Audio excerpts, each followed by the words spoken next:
좀 일정 부분 좀 맞는 게 그 피디님 경험 좀 해보셨잖아요. 제작진에 얘기 안 한 거 있거든요. 그 뭐 나왔잖아요. 나 그거 얘기 안 했어요. 잘 듣질 않는데 좀 착하게 살아야겠다. 안녕하세요. 브랜드 기획자 김용민입니다.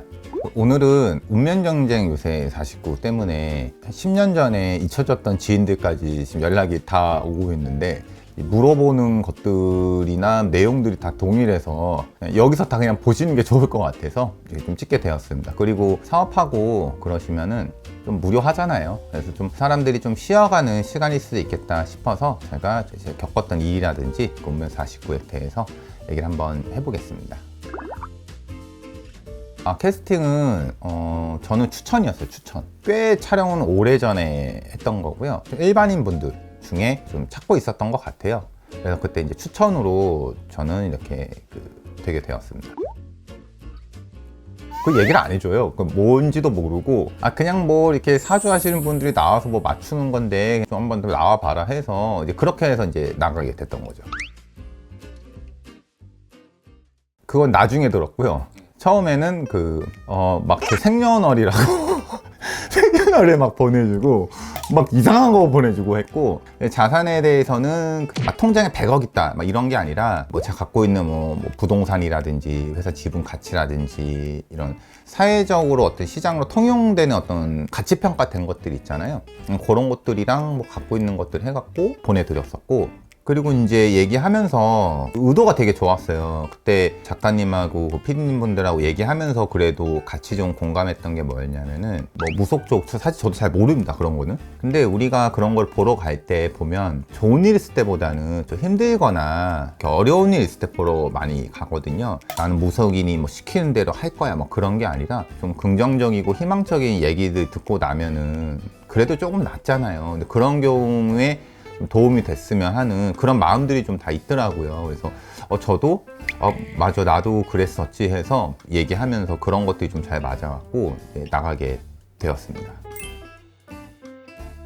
저는 사주를 나를 다양한 관점으로 이해하는 데 활용을 많이 하거든요. 저를 제 3의 눈으로 좀 바라보고 싶은 경우가 있거든요. 저는 아마 대부분 있을 거예요. 그 표현만 좀 다르게 하는 것 뿐인 거지. 그래서 나를 좀 객관적으로 조금 한번 다른 관점으로 좀 보고 싶을 때, 그때 저는 사주를 봐요. 그래서 사주를 많이 봐요. 이건 뭐 믿는다 안 믿는다 뭐 이런 저는 개념이 아니고, 제가 미처 생각하지 못했던 그런 것들 때문에 저는 사주를 보고, 이제 미래에 대해서는 믿지는 않는데 과거를 좀 돌아보면은 100%라고 얘기할 수는 없지만 좀 일정 부분 좀 맞는 게, 피디님 경험 좀 해보셨잖아요. 정말 이상한 일 생기고 하는 거 보면 그런 게 좀 있었습니다. 그런 개념입니다, 저는.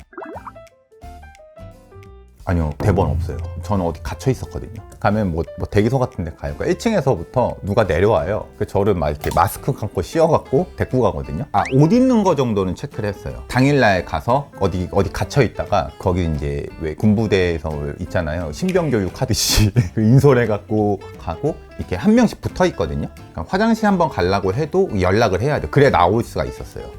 그날 와서 이제 뭐 하는지 정확히 이제 아는 거고, 그냥 약간 좀 즉흥적으로 자 이렇게 해서 막 뒤에서 이렇게 숨어가고 큐 하면은 이렇게 나가세요 하고, 내 위치 잘 기억하고 뭐 주의할지, 그다음에 포커페이스로 있어야 된다. 현장 분위기는 어땠어요? 저는 그 방송하는 거 처음 봤잖아요. 일반인이고. 그리고 이제 피디님하고 이렇게 둘이서 하니까 뭐 방송하면 저는 한 그 정도 생각했거든요.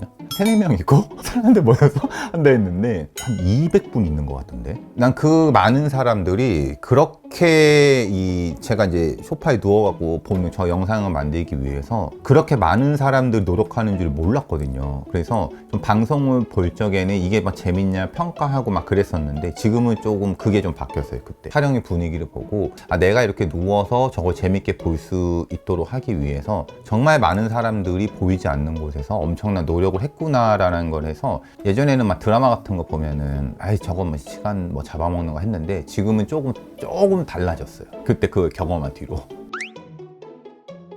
저는 90%가 맞았어요. 90%. 네. 그리고 제작진에 얘기 안 한 거 있거든요. 뭐 인테리어 깡깡깡 소리 뭐 나왔잖아요. 나 그거 얘기 안 했어요. 제작진한테 인테리어 얘기를 안 했다니까요. 그러면은 가장 기억나는 분이 있나요? 그래서 저 그 노수희비님 좀 예쁘셔서, 그리고 복장이 무속 복장이 아니고 그냥 저분은 뭘로 돈 버시는 분이지? 이것 때문에 그게 좀 이제 기억이 났고, 이제 무속적으로 좀 기억이 나셨던 분은 이렇게 업신 들려서 이렇게 뒤로 막 넘어가시는 분 계신데, 그 소원아 씨 분. 그다음에 깡깡깡 그거 말씀하신 분. 그리고 그 앞에가 편집이 되게 많이 된 거예요. 지금 저 만장일치 나왔잖아요. 그 주심이 진짜 되게 많이 나왔거든요. 그리고 보는 것도 되게 사람들이 많이 이렇게 봤는데, 그 앞에는 다 잘렸더라고요. 앞뒤나 이런 것들이 많이 이제 편집이 됐던데, 그때 하여튼 그 세 분 저는 기억에 많이 남고, 그 다음에 그 만덕신인가? 그분 좀 등치 크신 이제 남자분 있는데, 만덕신인가? 그분도 이렇게 좀 기억에 많이 납니다. 편집이 많이 돼요. 네, 편집은 저기 상당히 많이 됐어요. 저는 엄청난 T거든요. 잘 듣질 않는데 좀 착하게 살아야겠다. 나쁜 짓 하면 벌 받을 수도 있겠다라는 그런 생각은 들었어요. 좀 착하게 살아야겠다. 이런 생각 좀 많이 들었어요. 이거 할 때 제가 이상한 일이 좀 있었는데, 그거 얘기해도 돼요? 네. 원래 지금 PD님이 마무리를 하려고 그랬는데, 제가 너무나 신기해서, 근데 그 비밀 유지 협약 때문에 발설하지 말라고 해서 혼자서 막 꼭 생각했던 그게 있는데, 그 출연진 섭외할 때 전화가 온 날이 있었거든요. 근데 그게 전날에 이상한 꿈을 꿔요. 꿈에 뭐 아파트 같은 게 이제 내가 갔는데, 그게 막 뭐 산에 있는 아파트거든요. 산에 있는 아파트? 그 1층에 그 무당집이 있는 거야, 무당집이. 나보고 누가 너 무당집 가서 거기 점 잘 보니까 거기 좀 갔다 오라라는 거야, 꿈에. 그때가 제가 그 용궁사 다녀온 날이거든요. 용궁사? 부산에 있는 그 용왕님 모시는 그 절이 있어요. 그 용궁사에 가게 되면은, 제가 절하고 절이 있으면 가운데에 엄청나게 큰, 부처님인 것 같진 않고 하여튼 되게 큰 뭐 불상 같은 게 하나 있거든요. 근데 제가 그분을 보면서, 저 다른 분들은 다 집안에 있고 깨끗하게 관리되는데 그분만 좀 녹슬어 보이고 이게 불전함도 앞에 있는데, 이분만 혼자 좀 누추해 보였거든요, 제 기준에서는. 근데 꿈에 그 사람이 나온 거예요. 남자였는데 꿈에서는 여성분으로 나왔거든요. 근데 생긴 게 똑같아요. 이렇게 엄청 풍채가 좋으셔갖고, 갔더니 그 무당 선생님이 계시는데 저한테 그 칼을 2개 쥐어주더라고요. 칼이 엄청 크고 엄청 예뻤어요. 막 용구름 같은 것도 그려져 있고, 그걸 딱 쥐니까 제가 갑자기 몸이 막 지 혼자서 막 이렇게 칼춤을 추는 거예요, 내 꿈에서. 저 선생님 좀 이상해요. 제가 왜 이러죠? 하니까 무당 선생님이 이렇게 흐뭇하게 저를 이렇게 웃으면서 흐뭇하게 보고 계시더라고요. 그래서 잠에 일어났는데 몸이 제가 바들바들 떨고 있더라고요. 다리가 막 이렇게 다리가 떨리듯이 계속 떠는 거예요. 제가 자고 일어났는데, 그래서 이게 뭔 개꿈이지 하고 있는데, 그날 출연진 전화가 왔거든요. 이거 추천 혹시 받았는데 저희 뭔지 뭐 설명도 해주고 막 그런 통화를 이렇게 하고, 그 다음에 더 신기한 거는 그 촬영이 일요일이었거든요. 동생이 토요일 새벽 4시인가 3시 반에 갑자기 전화가 오는 거예요. 전화가 갑자기 느닷없이 동생이 오빠 어디야? 그러더라고요. 내가 그래서 나? 집이야. 왜? 하니까 오빠 집 맞지? 그래서 나 집인데 왜? 하니까 아니야, 알았어, 아무것도 아니야 하고 이제 전화를 끊으려고 하더라고요. 그래서 제가 이상하잖아요.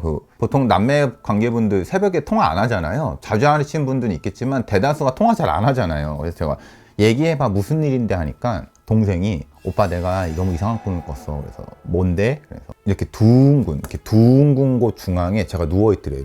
이렇게 누워있더래요. 둥근 곳 중앙에 제가 이렇게 누워있는데, 오빠가 죽었는지 살았는지, 살아있는 것 같긴 한데 죽은 것 같기도 하고 가만히 누워있더래요. 근데 그 위를 이게 신인지 귀신인지 한 10대 명이 저를 삥 둘러갖고 이렇게 위에서 이렇게 내려다보고 있더래요, 나를. 그래서 동생이 너무 놀래갖고 잠을 깨갖고, 동생은 이렇게 생각했대요. 제가 이제 운전이라든지 외근을 많이 하니까 어디 사고 나갖고 우리 오빠 어디 지금 혼자 사고 나서 귀신이 잡아간다, 이렇게 생각을 했대요. 그래서 내가 어디 있는지 확인하려고 전화를 한 거였더라고요. 그래서 내가 아니야, 나 집이야 하고, 난 무슨 꿈이지 하고 했는데, 그 다음날 촬영장에서 이 얘기를 하더라고요, 저한테. 이제 사람들이 맞출 건데 말을 하면 안 되고 포커페이스로 있어야 된다고 하더라고요. 제가 그러니까 뭐 죽은 사람처럼 가만히 있으라는 거죠? 말하지 말고 아무 감정도 없이 막 그렇게 있으라는 거죠? 하니까 그렇게 하면 된다고 해서, 이제 그때까지 꿈이 생각 안 났거든요. 근데 그 촬영을 리허설 들어갔는데 거기가 진짜로 둥글게 생겼어요. 그리고 이제 무속분들이 이제 12분이 나왔잖아요. 10대 분 나왔잖아요. 그거 딱 보고 중간에 촬영하다가 제가 이게 멘탈이 한번 나갔거든요. 너무 신기해갖고.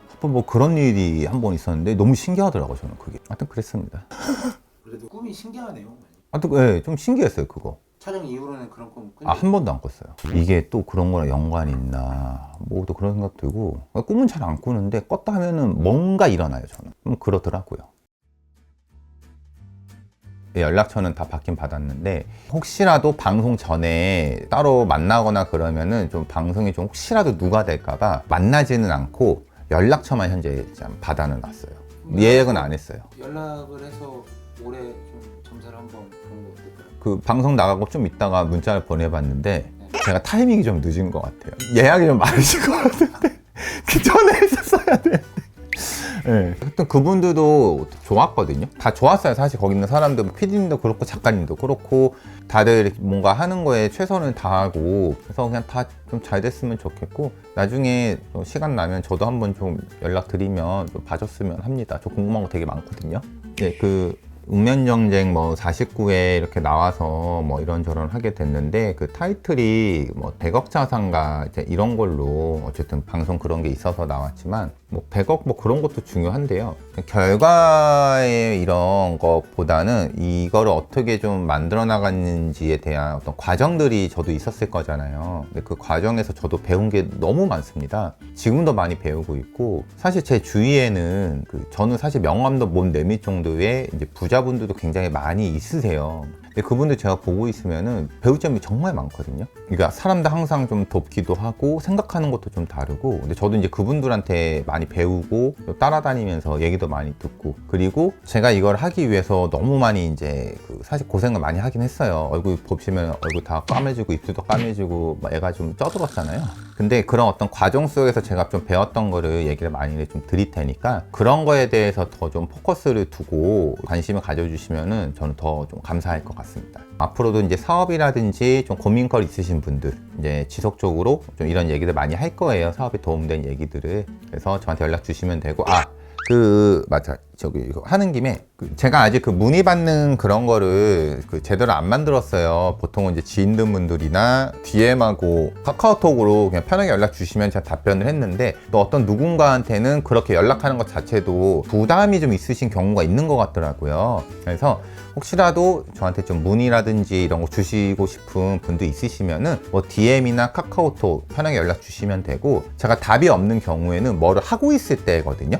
제가 늦더라도 회신을 반드시 드리니까 그렇게 연락을 주시면 감사하겠습니다. 다들 어려운 일도 있고 즐거운 일도 있겠지만은 열심히 하다 보면 다 좋은 일이 있더라고요. 그냥 하루에 있는 에피소드 하나로 받아들이시면서 하루하루 행복하게 이렇게 보냈으면 좋겠습니다. 감사합니다.